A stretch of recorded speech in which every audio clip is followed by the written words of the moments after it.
Et l'invité de France Bleu ce matin est le bâtonnier de Paris. Bonjour Frédéric Sicard. Bonjour. Alors vous l'avez suivi ce débat entre François Fillon et Alain Juppé? Je l'ai bien évidemment suivi parce que je m'intéressais aux questions programmatiques. J'ai un peu somnolé, mais ça, je le dis comme ça. Est-ce qu'ils ont suffisamment parlé de justice?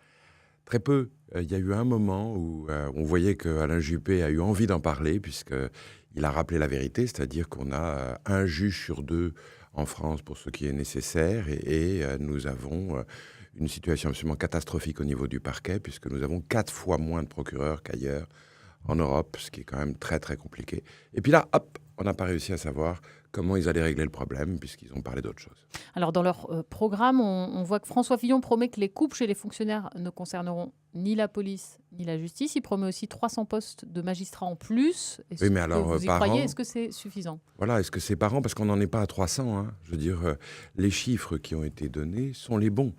On a besoin de recruter en principe 200 plus 100 pour arriver à remplir le manque, hein, parce qu'on a eu beaucoup de départs générationnels et qu'on était sur une politique qui était la même que pour les fonctionnaires, c'est-à-dire un remplacement pour 2 postes. Mais comme on est parti déjà de beaucoup, beaucoup plus bas, ce qu'il faut, c'est qu'on double le nombre des juges. Alors comment va-t-on faire?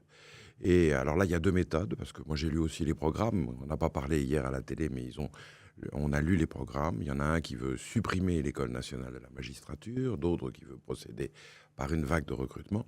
La vraie difficulté qu'on va avoir, c'est que si vous mettez 300 de la même promotion, qu'est-ce qu'on va faire quand ils vont atteindre la retraite? Ils vont tous vouloir être président de quoi? Donc il y a un moment, il va falloir alimenter le manque de juges par du recrutement extérieur. Alors bien sûr, je pense aux avocats, à d'autres personnalités qui peuvent être du monde économique et social, à des gens qui ont envie, mais il faut comprendre que la situation est dramatique. Je ne me contenterai pas de savoir que l'on ne va pas supprimer des postes de magistrats. Vous n'aurez pas de sécurité, vous n'aurez pas de justice. Et une nation, c'est de la justice. Vous n'aurez pas de justice sans juge. Et c'est la situation française. Et actuellement, cette situation pour les gens qui ont affaire à la justice, elle se traduit comment? Par des délais très longs notamment? Alors, pour les terroristes, il faut dire les choses. Il y a une juridiction antiterroriste qui est Paris. Le président et le procureur ont été remarquables et ont fait qu'il n'y a pas de défaut. Mais on a pris des juges qui étaient au pénal pour les mettre à l'antiterroriste. On a pris des juges qui étaient au civil pour les mettre au pénal.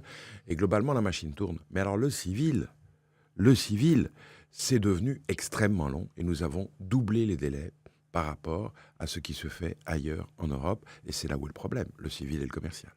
Ce qu'ils proposent aussi tous les deux, Alain Juppé et François Fillon, c'est de construire des places de prison. Alors 16 000 pour François Fillon, 10 000 pour Alain Juppé. Est-ce que c'est réaliste? Est-ce que c'est utile? Alors, réaliste, oui, parce que là encore, on est dans un déficit absolu. Je veux dire, il faut que les Français qui nous écoutent comprennent. Vous avez 4 personnes sur 9 mètres carrés la nuit. C'est ça la situation actuelle des prisons en France. Essayez, pour imaginer, prenez une chambre de 9 mètres carrés, mettez-vous à 4 par terre. Vous allez voir tout de suite ce que ça donne. Donc il faut faire quelque chose. Et on ne peut pas continuer comme ça. Voilà. Dernière chose qu'ils proposent aussi tous les deux, c'est rétablir les peines planchers. Alors là, on a mis en place, on a supprimé. Qu'est-ce qu'on fait? On remet? C'est un peu Pour ça, fini. je veux dire, on va remettre, on va supprimer, on va encore changer. C'est pas la question, je veux dire. Il n'y a pas de politique pénale qui puisse supporter l'absence d'individualisation de la peine. On ne peut pas régler les problèmes de sécurité et les problèmes de peine si on ne veut pas individualiser. Il faut faire la différence entre le dur, radicalisé, et celui qui a encore une chance d'être récupéré. Tant qu'on ne veut pas avaler ça, eh bien, ça ne marchera jamais. C'est la leçon première qu'on apprend quand on fait un peu de criminologie. Il faut pouvoir individualiser les sanctions. Et croyez-moi, les juges français ne sont pas des mous. Ce sont des juges qui ont beaucoup de rigueur. Nous avons à l'international, et Paris est la première place qui connaît en Europe l'international. Nous avons une réputation de dur, de sécuritaire. Et ce qui inquiète à l'international, c'est va-t-on encore avoir le droit d'avoir des avocats? Parce que c'est ça le problème. Ils ont tous peur d'être arrêtés en France, de passer leur temps en prison avant de pouvoir être libérés après avoir prouvé leur innocence. Mais longtemps après. Et ça, il faut les rassurer. Il est 8h17 sur France Bleu et dans moins de 5 minutes, on parle avec vous, le d'accord, pas d'accord. On parlera de prix de l'immobilier qui explose et qui grimpe à Paris. On annonce un record pour l'année prochaine. Alors, on ne peut plus acheter son logement en Ile-de-France. C'est le thème du jour. D'accord, pas d'accord. Appelez-nous dès maintenant 01 42 30 10 10.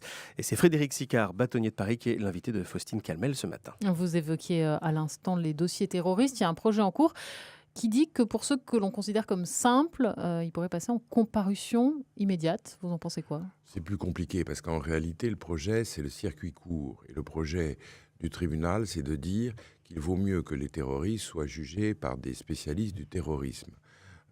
Pour l'instant, j'ai cru comprendre que par concertation entre le tribunal et le parquet, la décision allait être prise de créer cette spécialisation de la Chambre qui, à vrai dire, peut être requise dans certains cas, parce que quand vous passez en comparution immédiate et qu'on vous dit vous avez consulté tel site, il vaut mieux savoir si le site est un site qui promeut le djihadisme ou pas. Or, pardonnez-moi, mais c'est pas si facile que ça à distinguer. Donc, il vaut mieux des juges qui sachent. Maintenant, ça pose des problèmes d'organisation de la défense. Ça, il faut d'abord voir comment on veut s'y prendre. Et là, l'accord que l'on a, c'est simplement que l'on va nous expliquer. Et après, on pourra dire si c'est oui ou si c'est non. Donc, après, est-ce qu'on veut de la concertation ou on n'en veut pas ? Moi, mon rôle, c'est d'organiser au mieux les choses. Et pour les organiser au mieux, il faut d'abord écouter les gens. C'est la règle première quand on est avocat. Quand on saura où on va, eh bien, on verra s'il y a des inconvénients ou des avantages. Dans la vie, il faut essayer d'éviter de répondre trop vite. Donc, vous aurez une demi-réponse. Il y a un projet qui est sérieux. Comment va-t-il s'organiser ? Quand j'en saurai plus, je vous le dirai. Alors, autre projet en cours rapidement, Frédéric Sicard, c'est le déménagement dans le nouveau palais de justice, porte de Clichy.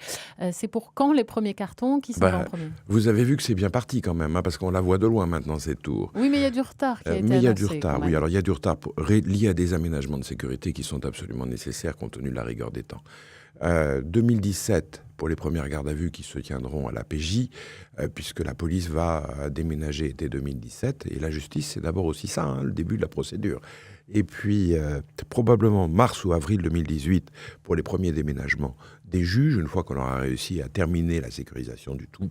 Et pour les avocats, ça sera un tout petit peu plus long parce que nous serons là à l'ouverture, mais pas en masse avec nos installations si nécessaires. Ça sera probablement en 2019 quand le métro fonctionnera enfin ligne 14. Le gros drame de ce projet n'est pas tant le projet lui-même, mais c'est les transports en commun qui vont manquer à l'appel. Ça vous laisse un peu de temps pour voir vos cartons. Merci beaucoup, Merci. Frédéric Sicard, bâtonnier de Paris, d'être passé ce matin par France Bleu. Bonne journée.